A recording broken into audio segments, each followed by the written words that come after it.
организованное меньшинство, сиречь 15%, всегда будет побеждать неорганизованное большинство. Всегда.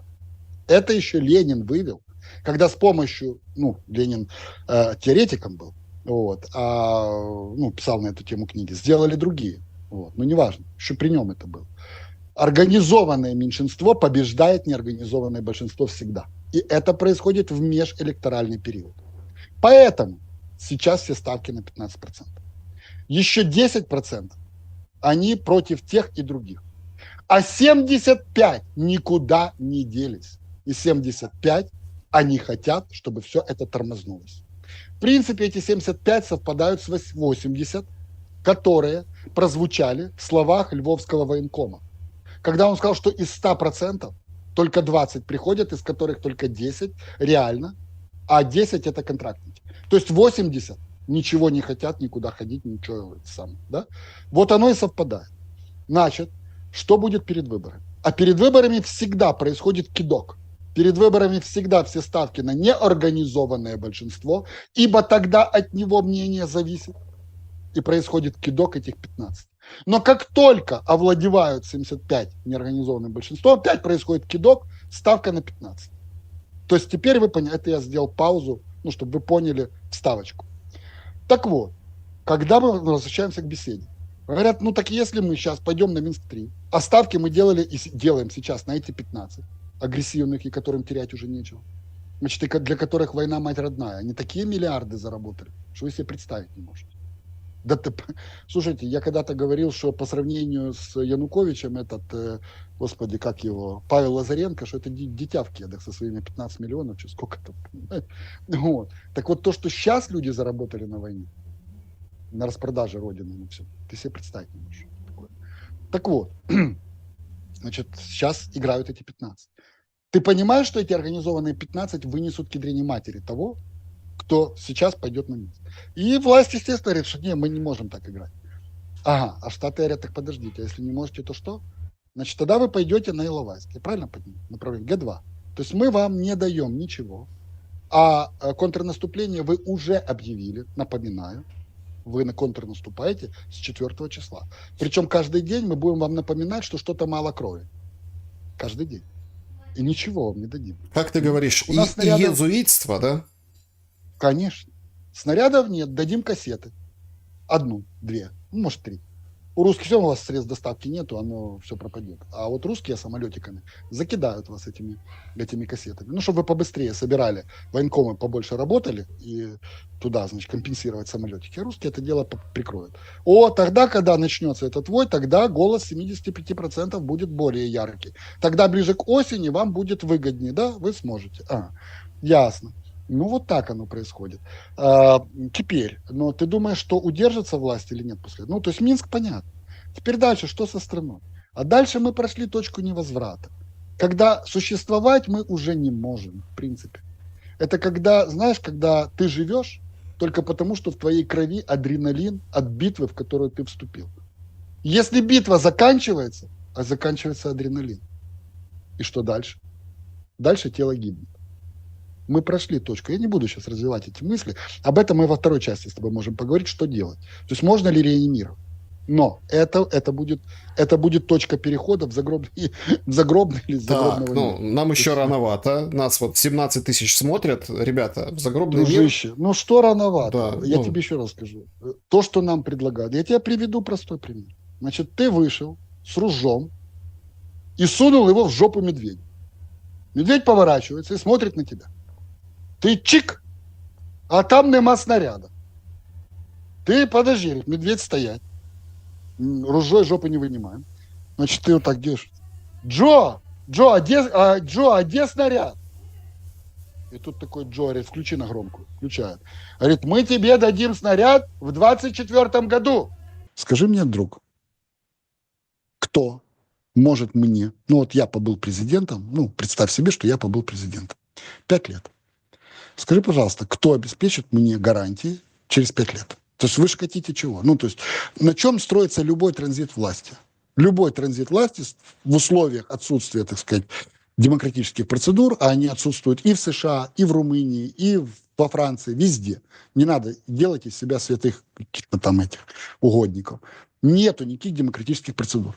Переход власти, транзит строится только на одном, на гарантиях безопасности задницы правящей элиты. Иначе она никогда не передаст эту власть. Понимаешь? Это касается и Макрона, это касается будет и Трампа и так далее. Чего же он про третий срок заговорил? И всех остальных. Всех это касается. Единственным условием транзита власти является гарантия действующей элите. Иначе она не сдаст. Никогда и никак. Кто даст гарантию? Лондон?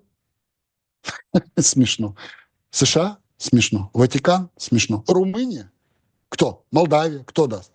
Никто. Никаких гарантий не существует. Единственная гарантия – это А – жовква, Б – статус. Вот две вещи, которые могут дать гарантию. Ну, естественно, своя притория. Именно поэтому было объявлено о том, что в послевоенной Украине красная линия – это армия на том уровне, как она существует сегодня, плюс переоснащение и тренировка. То есть еще больше. Ты понимаешь, что ни один мирный договор этого включать не может. Ну, если мы говорим о договоре между Украиной и Россией. Этого не будет. Все. Но это красная линия, которую перейти нельзя. Потому что, по сути, это притория. Теперь внимание. Если мне никто не может дать гарантии, какая может быть формула транзита власти? А ну, подумай. Я вам сейчас расскажу. Не напрягайтесь. Единственная формула транзита власти – это вы избираете меня второй раз президентом. Вы, элиты. Потому что народ никогда ничего не избирал. Вы, элиты, избираете меня президентом. Я соглашаюсь на то, что в период перед избранием будет transit government. Правительство, но не в смысле кабинет министров, а в более широком смысле government. Transit government. Значит, я ставлю вашего кого-то, ставлю на transit government. При этом я остаюсь президентом, потому что президент отвечает за силовую вертикаль. Потому что если я сделаю транзит на период transitional government, и я сделаю транзит власти на парламент, то в таком случае ИО президента в парламенте получит контроль над силовиками и меня схлопнут. Поэтому единственный вариант, я не отдаю транзит на Раду, я остаюсь президентом, но я отдаю transitional government, вы его получаете, вы занимаетесь организацией выборов 3-6 месяцев, вы получите за это парламент, но до этого вы быстро, разделенно проводите выборы президентские, я получаю новую легитимность, при этом в период получения новой легитимности, контрассигнации, мы вносим изменения в Конституцию, где вы на парламент забираете все мои функции. Основные. То есть вы забираете все, меня превращаете в английскую королеву. С какими-то там, какие-то оставляете мне. Международку, там еще что-то и так далее. А-ля Штайнмайер, немецкий Штайнмайер. Значит, вы это дело прописываете в Конституцию. То есть я даю вам право на переходной уряд. Вы получаете социально-экономическую ситуацию. Я оставляю за собой силовиков на период этого всего. В период transitional, значит, мы проводим мои выборы быстро. Это ж вы приходите к консенсусу, что меня надо. Я вас устраиваю при условии, что мы делаем транзит в Конституции, то есть через конституанту. Мы выносим все мои полномочия на Раду. После этого те, кто были в переходном уряде, получают 20% минимум мест в парламенте. Потому что кто рулит выборами, тот и получает. У кого было 5, станет 20. Петю мы выбрасываем нахрен, значит, и делим на 2 или на 3. Значит, таким образом вы получаете парламентскую республику, канцлера и меня президента. При этом я, как президент, сохраняю свою безопасность, независимость и гарантии. И полную легитимность. При этом вы получаете реальную власть в стране. А с кем разговор? Вот тебе вся схема. Смотри. Какая разница, с кем разговор? Большая разница. Подожди. Элита вся, пощипана Зеленским, обижена, покусана. Что значит покусана? Где ты видел оппозиционную элиту, не окормленную сиськой банковой? Где? Кроме как в тюрьме. У вас точка будет перехода, понимаешь? По-любому. То есть война, мир, точка перехода будет. Что произойдет в этой точке? Это не сингулярность, друзья мои. Новое слово. Это не сингулярность. Но очень похоже. Вот. Кстати, я вам хочу сказать, энтропия хаоса еще такое есть. Значит, ну неважно, что же будет в этой точке. Значит, в этой точке будет определяться, мы живы или мертвы. Значит, для того, чтобы понять, есть будущее или нет, я задам простой вопрос, такой же, как задавался вопросом, когда спрашивал, серьезно ли настроены власти, любые, к возврату Крыма. Ну, то есть даже не возврату, а овладению Крымом обратно, то есть изгнанием оккупанта и возврата Крыма. Как определить серьезное или несерьезное кинонамерение? Очень просто. Зайти в законодательную базу и посмотреть, существует ли на законодательном уровне утвержденный, что мы требовали от НАТО, пошаговую конкретную дорожную карту вступления в НАТО. Хорошо. Я хочу потребовать посмотреть, где я могу закон увидеть пошаговую конкретную карту действий по реинтеграции Крыма в украинское законодательное поле. Что будет с людьми, с актами рождения, смерти, этими программами учебными, там, да, как это будет происходить, как с паспортами, где? Вот где это все прописано? Скажи, пожалуйста, может быть, у нас существует руководство Крыма в экзиле, там хотя бы какое-то, которое бы наработало все это? Может быть, оно принято на уровне парламента? Нет. Когда меня спрашивают, Миша, существует ли жизнь после войны, я говорю, хорошо, покажите мне пакет законов, который будет существовать после войны. Покажите. Как будет существовать общество? Вот как? Какие будут, я понимаю, Конституция, но она уже все, считай. Она не действует ни в чем. Понимаешь? Покажи, может быть, суды там как-то в военное время. Когда людей на улице просто раком пошел туда. Все. Какие медкомиссии? О чем вы рассказываете, блин, все остальное? То есть я хочу спросить, где я могу почитать, какой будет Украина? Не в плане денег BlackRock, мне это вообще не гребет. Не-не. И не в плане этой лапши про восстановление после всего, что я знаю про JP Morgan и Нацбанки, пирамиды и так далее. Нет. Меня интересует, по каким законам общественным будет существовать Украина? Смогут ли в ней жить все такие разные вместе или не смогут? Сможет ли одновременно существовать человек, уважающий Конституцию, и отдельно взятый Данила? Понимаешь, в одной стране. И так далее. Если этого нет, а теперь я тебе задам еще один вопрос. Скажи, пожалуйста, ты в курсе, что у нас количество людей с инвалидностью после войны будет практически равно людям без инвалидности?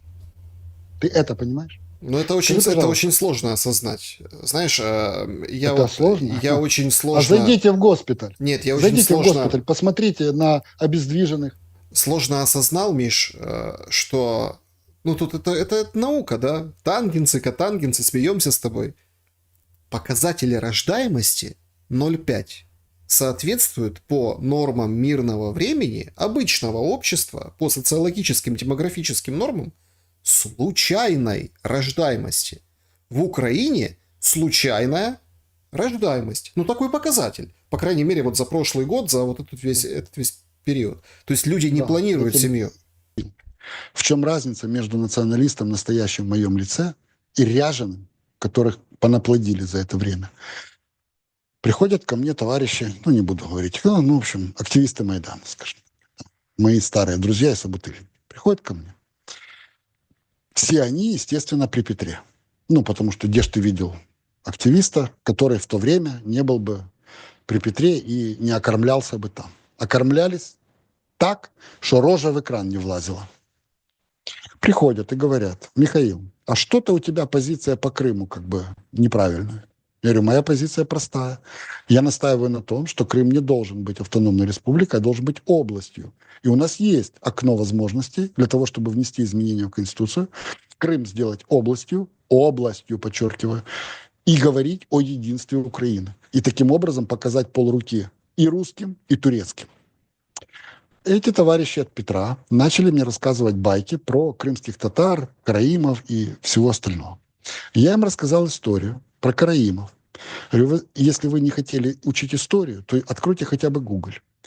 Когда Британская империя хотела овладеть этой территорией, а Британская империя бредит этим всем еще с 15 века, приблизительно в 18 веке они пришли и первым сделали ставку на кого в Крыму? На караимов. Почему караимы? Потому что караимы отвечали за кассу. Они сидели на кассе товарища хана местного.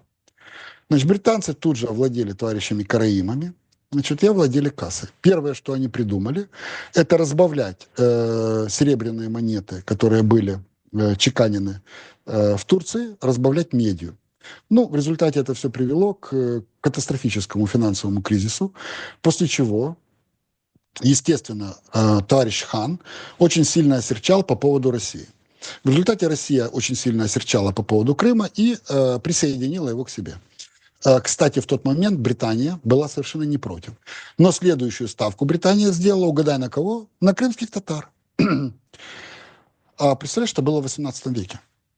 И вдруг я вспоминаю, а в каком веке я вдруг, и от какого политика на «по» начинается, Порошенко заканчивается, вдруг я вспомнил, что есть некие коренные народы караимы, которые в свое время сидели на кассе, и крымские татары. Да, и почему это все происходит при расцвете британского посольства?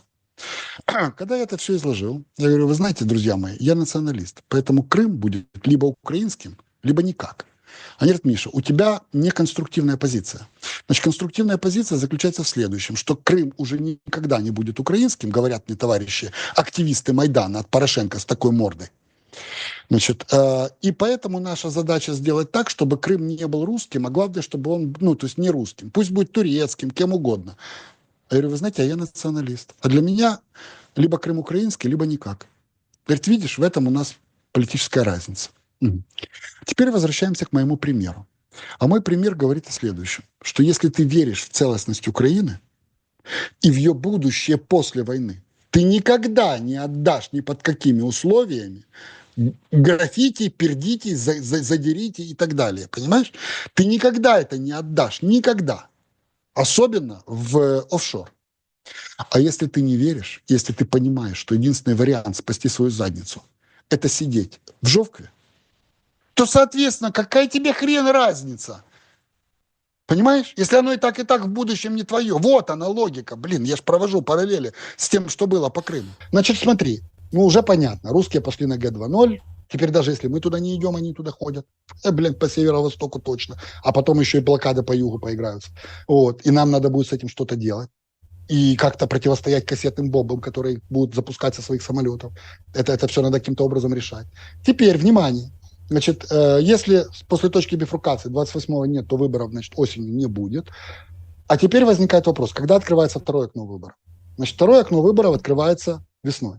Ну, значит, осенью должны были быть парламентские, весной президентские. Значит, тогда открывается второе окно выборов весной. Хорошо. Какую задачу решали до того, как америкосы решили кинуть? Значит, решали задачу следующую. Надо было, смотри, значит, поскольку выборы были сначала президентские, потом парламентские, это нормально, потому что когда ты становишься президентом, ты сразу избираешь свой парламент. Ну, в демократиях так принято. То есть ты стал президентом, и сразу ты избрал свой парламент. Это демократия. Но из-за того, что выборы парламентские были досрочными, получалось, что следующая итерация будет обратной. Сначала парламент, потом президент. А если сначала парламент, после всего, что начудили слуги, то парламент становится оппозиционным, и президент слетает. Понимаешь? Тогда нужно было решить какую задачу? Либо сначала парламентские, потом президентские, либо совместить. Понимаешь? И они решили эту хрень решать. Значит, но после того, как случился кидок в Америке, они решили, что ничего теперь не надо. Концепция поменялась. Теперь идеальный вариант совершенно другой. Теперь не надо проводить президентские одновременно с парламентскими или сперва президентские, потом парламентские. Теперь наоборот. Теперь им выгодно провести сначала парламентские и местные, пока есть демократия. А в чем выгода? Человека. Вот выгода в чем? Ну, дослушай. А потом президентский. Дослушай. В чем выгода? Очень просто. Значит, когда у тебя разгул демократии, прав человека и свобода мысли, я даже могу тебе предсказать, какой парламент и какие местные власти ты изберешь. С акцентом на то, как ты через суды можешь эти местные власти просто менять. То, что ты наблюдаешь. Избираешь. Как ты думаешь, у тебя хватит денег купить 300 голосов? Или завести даже не своих 300, своих 100. Кого тебе надо, тех 100 заведи. 100. а 200 еще купишь. Как ты говорил, бело-голубые в парламенте. Ну, белых не будет, останутся только голубые. 300 тебе хватит? Хватит. Значит, 300 голосов ты покупаешь. Твои 300 голосов тут же вносят изменения, носят подання куда? В Конституционный суд. О чем? О том, что они наконец-то хотят вернуть страну народу, как говорил великий Чаплыга. Вернуть страну народу, говорил Чаплыга. Весна. Вернем страну народу. Говорят, Чаплыга прав был, да. Надо вернуть страну народу. А как ее вернуть? Ну, как Чаплыга и говорил. Сделать парламентскую республику. То есть убрать все полномочия от президента, убрать двуголового змея исполнительной власти, перекинуть все на премьера, президента оставить церемониально, ну, чтобы был папа нации, всякая херня, международка там и так далее. Значит, и такие изменения именем народа республики отправить в Конституционный суд. А Конституционный суд спал и жрал, спал и жрал. Жрал по миллиону в месяц зарплаты, по 500 тысяч у них. Ну, это только, по миллиону, по 500 только тысяч. зарплаты. Это только зарплаты. Так, а зачем работать? Спал и жрал. А, вы не знали, какие у них зарплаты? Вы спросите, какие у них пенсии. Тогда стоит вопрос. Базовая легитимность. Базовая легитимность делается в течение 90 дней. Если ты думаешь, что за 90 дней в Украине победит кто-то, не тот, кто начнет выборы, то я тебя расстрою. Внимание на Париж, внимание на Молдову, внимание на Румынию, внимание на вообще на все. То есть как бы уже всем насрать на все, понимаешь, да? Значит, поэтому вариант простой. Внезапно проводим выборы. Нельзя проводить выборы совмещенные, потому что если ты проводишь с парламентскими, тогда очень огромный риск того, что они пройдут не так, как надо. Соответственно, значит, первыми должны быть президентские, а потом, не выходя из этой кампании, переходим в парламентские, совмещенные с местными. Это гениальная схема, да. Но при такой схеме тебе нужен консенсус внутренних элит. А как ты найдешь консенсус? С кем? Значит, тогда ты начинаешь считать, кто в парламенте, ну да, перечисли мне на пальцах, кто в парламенте, ну, силы, которых ты знаешь. Ну, с кем мне, как президенту, говорить? А ну, перечисли. Ну, Петя, Юля, немножко Разумков. Петя. Да. Так, Петя, Юля. Кто такой Разумков, не знаю, я у Ахметова еще не созванивался. А Петя, Юля, кто еще? Ну, голос это Бойко. такое. Ну, слуги Арахамия там, да. Значит, то есть Бойко ты не считаешь? Или считать? Нет, не считаю уже. Вот просто, Вообще нет. просто пустое место, да. Все, значит, Бойко, вы что? Я с тобой абсолютно в этом плане согласен, они потеряли электорат. Хорошо, Юля остается, у нее база есть, правильно? Юля остается. Петя остается. Юля, Петя.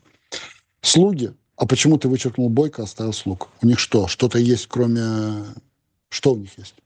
Нет, ну у них есть, смотри, что? У них есть сейчас что-то, да, там спикер что? у них есть сейчас. Ну хорошо, Арахамия, добре, хорошо. Я не буду считать, я буду считать Арахамия и его группа.